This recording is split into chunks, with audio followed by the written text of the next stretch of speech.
I'm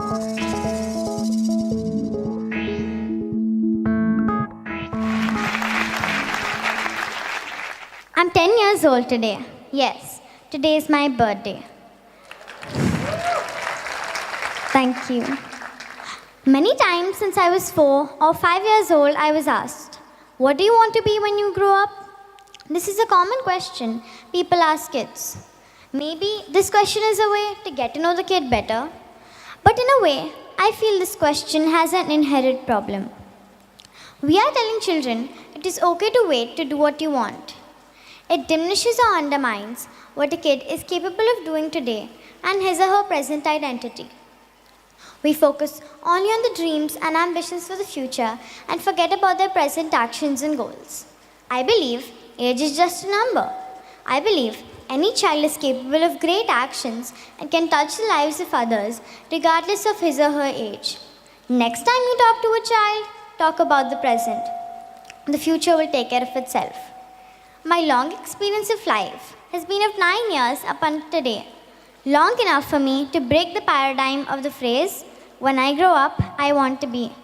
Just try and think of the days when you were a young schoolgirl or boy. I'm sure you would remember the many dreams you must have had at that time. One day you would admire to be a film star, one you would admire to be a doctor, and so it goes on. No permanent role models. When I was 7 years old, I was sitting in the audience with my mom at a local TEDx event in Pune. I witnessed wonderful speakers who came up on stage and talked with so much of enthusiasm. To be honest, I did not quite understand what the talks were all about. But it was those stories and experiences shared on the stage which sparked my curiosity. I returned home with a head full of new ideas, dreams, and role models. My mom told me that TEDx is a platform for people to share your ideas that can motivate and inspire others. I could see the speakers feeling so good, and the audience was overwhelmed with their ideas. I was really impressed with it. Now, for all those of you who have children or will be having them in future, imagine it's your child who's standing here and not me. How would you feel? I can bet the feeling would be no less than, wow. Those were my thoughts when I first saw TEDx talk live. I felt that the recognition that the speakers were getting would mean a lot to a small child standing up on the stage, sharing something unusual with the world. It would really uplift their confidence and self-esteem. I started to think about how it would be so great if my school could include a course on doing something no one has ever done before and sharing it with the world. This would prepare the kids to give talks like I had seen in the forum. No, I did not have the courage to call for such a program in my school. I knew my school is already burdened with a big curriculum, and expecting your school to do everything is expecting too much. But a few months later, while reading a book, I saw a reference to Maslow's theory of needs, and reading that got me really fired up. I think some of you are already aware of this. Basically, there's this guy called Abraham Maslow who became famous for his theory that certain needs must be met before others. It looks like this. Once your needs for food and water are fulfilled, you move up to the next set of needs, security, and then to the next. As a child, our parents take care of the bottom two blocks, our security, safety, care, comfort, and warmth. But the needs in the top two blocks, which are esteem needs and self-actualizing needs, are usually left to be met as the child grows. However, we children have an equal right to realize our full potential and reach the top of the pyramid at an early age. Why not? I visualized that giving a TEDx talk and pushing oneself to do new things would be the perfect way for a child to uplift their confidence and self-esteem. So at 9 years of age, encouraged by my parents, I applied for a TEDx license to organize an event to enlighten everyone with the ideas that the youth has.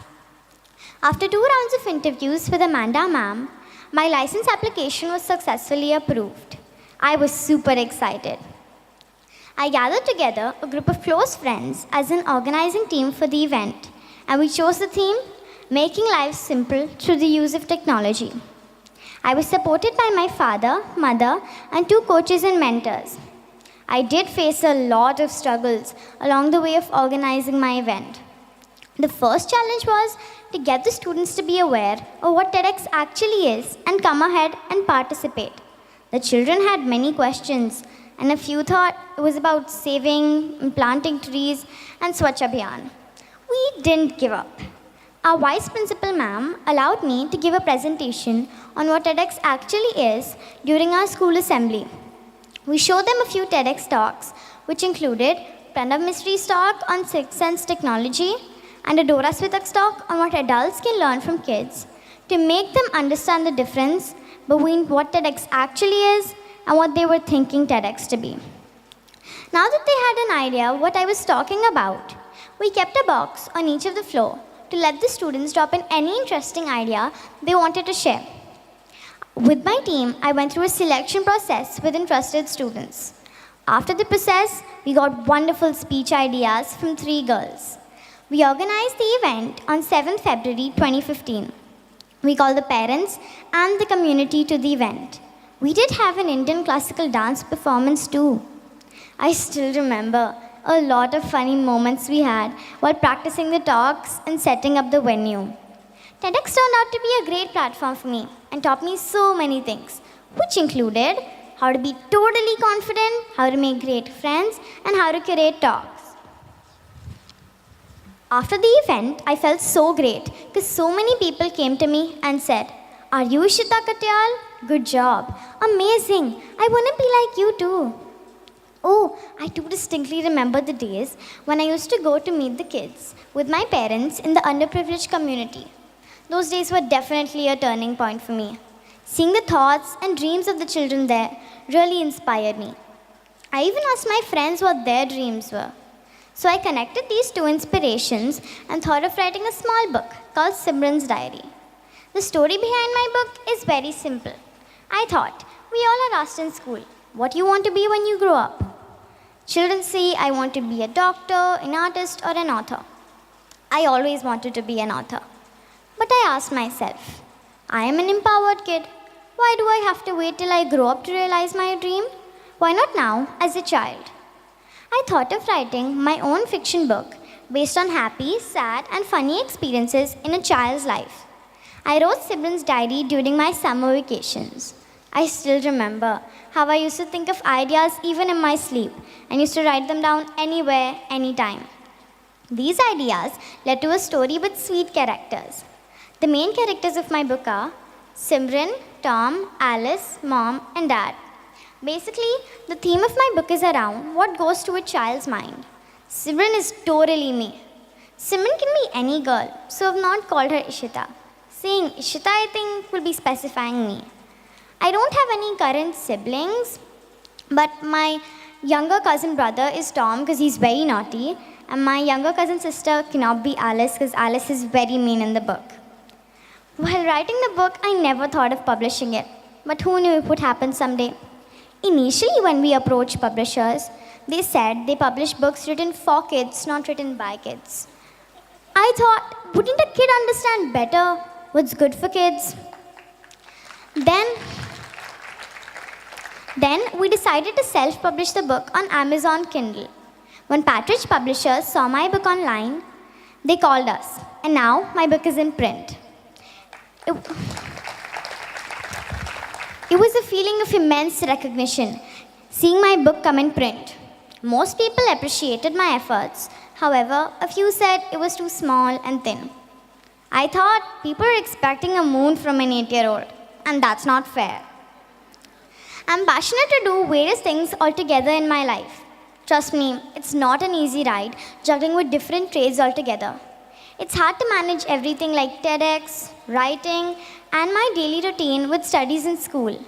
When I finished writing for the day, I used to realize I've forgotten to do my homework. Earlier, it used to be very difficult, but now I've got a hang of this. I wake up early in the morning, do my homework, and revise. Curiosity is such a magical thing. There should be nothing that stops a child from experimenting with what they want to achieve. I would like to thank my parents to be brave enough to allow me to reach the top of the Maslow's pyramid. Don't stop imagining. However, imagination doesn't mean to think and imagine. It means to try, think, dream, imagine, and experiment from age 0 to 100. We children are the future. Support us. Any age is good to follow your dream. We children do not have to wait till our future time to realize our dream and do what we want. There are so many things we can do now as a child. And it seems well fitting here to compare us children with fishes like goldfish and carp. They can grow according to the space they have. The larger the aquarium, larger possibilities of growth. The smaller the aquarium, smaller possibilities of growth. Standing here today, I urge all of you that next time you talk to a child, instead of asking them what they want to do in the future, ask them what they want to do now. Ask them their vision for a better world. Ask them what they're doing to change this world. Ask them the real life problems they are solving. This would allow you all to empower our new generation to go faster than any generation ever has. Thank you so much.